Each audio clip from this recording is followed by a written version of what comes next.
How to create a broadcast channel on Instagram. Welcome to our channel. I'm Marina and let's get started. So for this, you actually have to have a creator mode on Instagram. Let me show you how you can achieve it. Tap on the three line icon and go to settings and tap on account. Scroll down and tap to switch to professional mode. Tap on continue to all of this and select any category that you want and tap on done.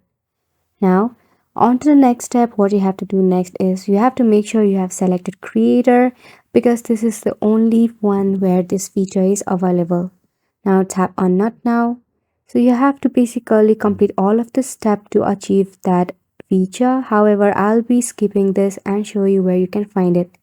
Tap on the DM section and then you have to tap on this pencil icon right here at the very top. So once you go there, you will see the option of broadcast channel where you will be able to communicate with your follower or your fans directly and all at once. Hopefully this video was informative and thank you so much for watching.